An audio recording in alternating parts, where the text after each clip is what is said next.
Salut à toi, c'est Rousseau. Bon là je t'accueille dans un nouveau décor, je suis à Taipei au nord de Taïwan. Et il y a un truc dont je voulais te partager, c'est des erreurs que j'ai faites en bourse. Alors pas toutes, je vais t'en présenter certaines, mais pour t'éviter de les faire, c'est des erreurs que j'ai pu voir, donc soit avec des personnes de la formation, soit avec des personnes qui m'ont envoyé des mails et autres. J'ai essayé de regrouper toutes ces erreurs dans les 10 plus grandes erreurs en fait qui sont faites quand on veut investir en bourse et qui sont absolument à éviter. La première qui est bien connue, c'est de ne pas avoir de plan. Parce que si tu n'as pas de plan quand tu veux investir en bourse, eh bien déjà tu ne vas pas savoir où aller, tu ne vas pas savoir ce que tu dois faire et ni comment le faire. Donc tu as vraiment besoin d'un plan, c'est pareil pour tout. Tu as un plan pour construire une maison, tu as un plan pour faire une entreprise ou autre. Eh bien c'est pareil, il faut vraiment se faire des plans pour ses investissements. La deuxième grande erreur, c'est de ne pas faire attention à la fiscalité. La fiscalité, ça peut être ton meilleur ami ou ton pire ennemi. Tu vois, par exemple, il y a des personnes qui vont payer 30% sur leur plus-value et tu en as d'autres qui sont un petit peu formés à la fiscalité qui vont payer seulement 17,2%. Donc, tu en as un qui va payer, par exemple, s'il a fait 10 000 euros de plus-value, il va donner 3 000 euros à l'État et l'autre, il va donner que 1 720 euros. Donc, tu vois, ça fait vraiment une grosse différence parce que c'est tes gains qui sont impactés directement. Alors la fiscalité est vraiment toujours à regarder et même tu peux optimiser encore plus cette fiscalité-là. Le troisième point et que je vois partout, c'est vraiment dommage, c'est de ne pas se former. Dans le système scolaire actuel, tu seras d'accord avec moi, je pense, il y a 0 sur les finances personnelles et 0 sur les investissements. Et donc, il faut vraiment prendre du temps en avance pour se former là-dessus. C'est pareil pour tout. Je ne sais pas si tu veux faire une nouvelle pratique, un nouveau sport, apprendre une nouvelle langue ou autre, tu vas te former. Eh bien, c'est pareil pour les investissements. Il ne faut pas y aller à l'aveuglette comme ça et se dire bon, vas-y, j'ouvre un compte, j'achète n'importe quoi. Non, ça ne se passe pas comme ça. Il vaut mieux apprendre avant pour éviter toutes les erreurs. Et le mieux, c'est d'apprendre avec quelqu'un qui a déjà fait le parcours. Comme ça, eh bien, tu évites de faire ces erreurs-là. Surtout que je le répéterai jamais assez, mais dans les investissements, franchement, les erreurs coûtent très cher. Le quatrième point, ça va être d'investir que dans les entreprises que l'on connaît. Et ça va être aussi d'investir dans la boîte où on travaille. Parce que ce qu'il faut savoir, c'est que l'entreprise dans laquelle on travaille, on n'a pas un avis objectif et on a des avis qui vont être forcément entre guillemets positifs étant donné que c'est mieux pour l'entreprise, c'est mieux pour le bien-être de l'entreprise et on va te dire ouais voilà on est les meilleurs ou autre quand ils ne sont pas forcément les meilleurs et quand le marché n'est pas forcément bon. Ça rejoint d'ailleurs le cinquième point il me semble, c'est il faut penser à investir à l'étranger. Il n'y a pas que en France. Je vois beaucoup de personnes qui vont investir, mais que en France. Et je trouve ça vraiment dommage parce que tu as une croissance à l'étranger qui va être beaucoup plus grande que la France. Alors forcément, ça va dépendre des époques. Je ne sais pas, moi, si tu regardes cette vidéo dans 10 ans, ça aura peut-être totalement changé. Mais sache que c'est différent et il y a vraiment de belles opportunités à l'étranger. Et sachant que ce n'est pas si compliqué que ça d'investir à l'étranger, surtout si tu prends sur un système comme la bourse. Un des grands trucs aussi, c'est toujours les personnes qui te disent « c'est pas le bon moment, j'attends, je vais me lancer après ». Ça a été prouvé par maintes et maintes études que tu avais plus de chances de perdre si tu attendais pour te lancer sur par exemple la bourse. Pourquoi? Parce qu'on sait que sur le long terme, la bourse, elle fait que d'augmenter. Sur le très long terme, c'est comme ça. Alors oui, il y a des moments où ça baisse, il y a des moments où ça monte, forcément. Mais ce qu'on regarde, c'est la croissance linéaire et c'est à peu près en moyenne 8,5% par an.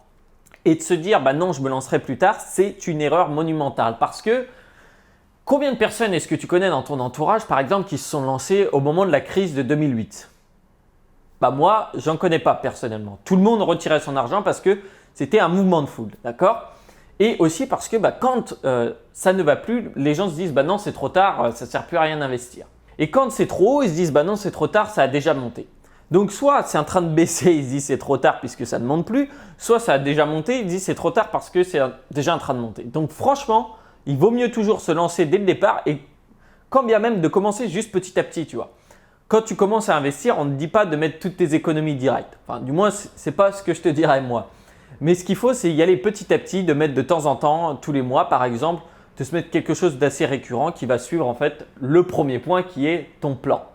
Le septième point, et c'est vraiment quelque chose qui m'étonnera à chaque fois, c'est des personnes qui vont se lancer dans l'investissement boursier en moitié en trading si tu veux plutôt et qui vont aller vers des options binaires ou quelque chose avec des effets de levier. Et ça me paraît juste fou parce qu'il faut bien savoir que quand tu prends le levier, tu empruntes de l'argent certes à très court terme mais tu dois le rembourser. Alors oui, ça va augmenter tes chances de gain, mais ça va aussi augmenter tes pertes. Et c'est pour ça, c'est à double tranchant. Et si tu veux, quand tu commences tout juste, mais c'est même pas la peine d'y penser parce que déjà, le trading passif surpasse le trading actif. Si tu veux, il y a même eu des études où ils ont pris un chat et le chat faisait mieux que les traders parce que c'est, dans la plupart du temps, je suis désolé de le dire, mais c'est juste du hasard. Et donc, autant prendre une stratégie qui est passive, qui elle va être diversifiée et qui pense sur le long terme. Et c'est que comme ça que tu peux être sûr de gagner. Alors, il y a toujours, tu entendras certaines histoires de traders ou autres qui ont réussi.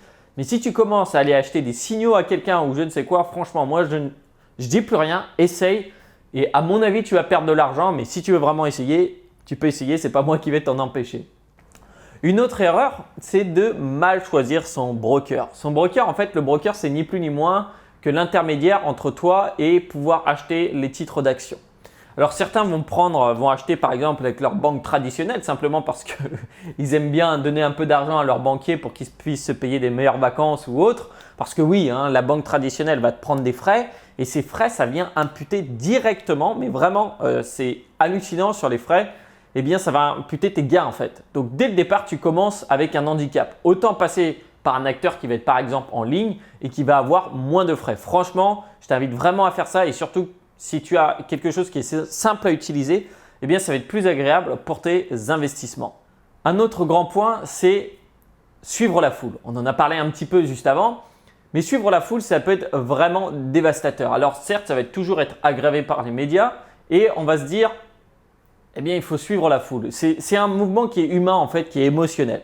Et il faut vraiment contrer ça grâce à son plan. Parce que la foule, tu vois, tu as pu connaître certains mouvements. Donc, plus récemment, on a eu les crypto-monnaies. Tu peux connaître avant 2008 ou même la crise Internet. Bref, tu vois, à chaque fois, il y a eu ces mouvements-là. Et pourtant, aujourd'hui, eh bien, toutes ces choses-là sont toujours en place. Par exemple, si tu avais acheté les actions Amazon au moment où tout le monde vendait et tout le monde avait peur, aujourd'hui, tu serais sans doute millionnaire. Bon, le backtrading, c'est-à-dire regarder dans le passé, ça ne sert pas à grand-chose. Mais ce qu'il faut savoir, c'est sur le futur. Donc toujours savoir pourquoi on investit et pourquoi on est là-dedans pour éviter ces mouvements de foule et vraiment se fier à son plan. En dernier point, et c'est une erreur que j'ai fait au début, c'est de ne pas avoir de stop loss. Le stop loss, c'est en fait un palier à partir du moment où ton ordre va se déclencher de vente quand le cours a baissé. Et ça, c'est pour t'éviter d'engendrer de trop grosses pertes. Alors déjà, ce qu'il faut savoir, c'est que quand tu fais du trading comme ça, toujours investir de l'argent que tu es prêt à perdre. Si tu fais de l'investissement qui va être passif, qui va être sur du long terme, en général, ça va. Il ne va pas y avoir de grosses fluctuations. Mais si tu investis sur du précis, donc là, je parlais de la bourse, mais par exemple, dans les crypto-monnaies, tu vois, la volatilité est grande. Et donc, si à un moment, eh bien, ça baisse et ça ne pardonne pas. Donc, il vaut mieux toujours avoir son ordre de vente qui va passer au moment où on se dit « bon, là, il faut que je vende ». Donc, c'était à petit peu près les 10 grandes erreurs qu'il y avait. Alors, il y en a plein, je pourrais en mettre plein d'autres, je pense. D'ailleurs, peut-être que toi aussi, tu en as fait ou tu voudrais en partager d'autres. N'hésite pas à le faire en commentaire.